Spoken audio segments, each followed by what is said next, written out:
मैं तो सबसे पहले अदालत उज़्मा की अ, वेलकम करता हूँ कि उन्होंने जिस तरीके से एक परेशानी पूरे हल्द्वानी के लिए था और 4500 घरों के लिए था और अदालत ने आज इस पे स्टे दे दिया है। और मैं अदालत से ही आगे रिक्वेस्ट करता हूँ कि ये हुकूमत जो है, जिस तरीके से वहाँ के लोगों के लिए अभी तक ये सोच नहीं रही थी कि इस ठंडी के मौसम में, ये समझ लीजिए कि 6 डिग्री टेम्परेचर है, ऐसी हालत में वो रोडों पे है। लेकिन हुकूमत के जो नहीं रेंग रही है कि ऐसे वक्त में हम मज़लूमों के साथ हों। जो एक नारा था इनका, सबका साथ, सबका विकास और सबका विश्वास, ये सामने आ चुका है कि खैर मुसलमानों के थ्रू इनका बिल्कुल नज़रिया साफ़ हो चुका है। अब मैं अदालत उज़्मा से ये रिक्वेस्ट करता हूँ, आज इन्होंने स्टे दिया है, तो आगे इनको और रिलीफ़ मिले और वो जगहें जो हैं, वो तकरीबन 20 साल, 25 साल, 30 साल, 50 साल से लोग वहाँ रह रहे हैं।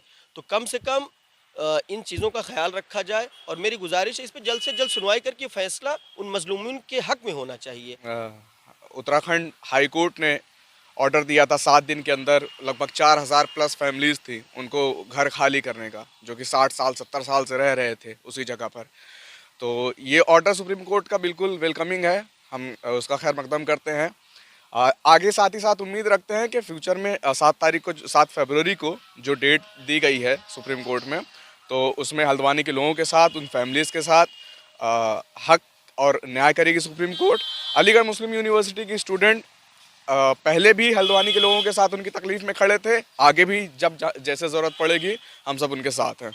देखिए, अदालत उज़्मा का जो भी फैसला है उसका खैर मकदम करते हैं, क्योंकि जिस तरह से 4500 घरों को एक उत्तराखंड सरकार की जो गंदी राजनीति के ज़रिए जिस तरह से उनको बेघर करने की कोशिश की जा रही थी, उस पे सुप्रीम कोर्ट का ये फैसला एक रिलीफ है और हाई कोर्ट की उसने ऑर्डर पे स्टे भी लगाया है।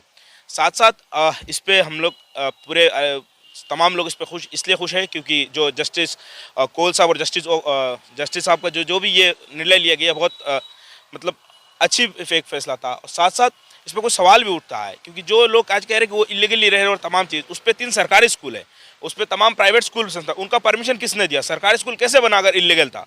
तो ये चीज़, तमाम चीज़ों का सवाल उठता है। तो हम उम्मीद करते हैं कि अगली जो हियरिंग में है फैसला उन मजलूम लोगों के उनके पक्ष में आएगा।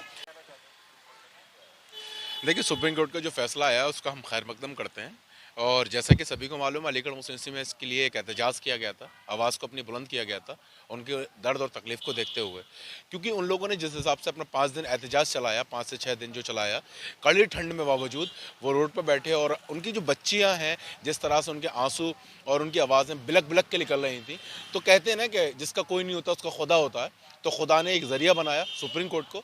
हम इस फैसले खैर मकदम करते हैं और मज़ीद जो आगे फैसला आएगा, हम उम्मीद करते हैं कि उनकी जो ज़मीन है, उनके जो मकान हैं, उनकी जो छतें हैं सर के ऊपर, वो ऐसे ही सलामत रहेंगे इंशाअल्लाह। और जैसे कि वहाँ और भी प्रॉपर्टी है, जैसे उनका नुकसान नहीं हुआ, तो मैं इंशाअल्लाह उम्मीद करता हूँ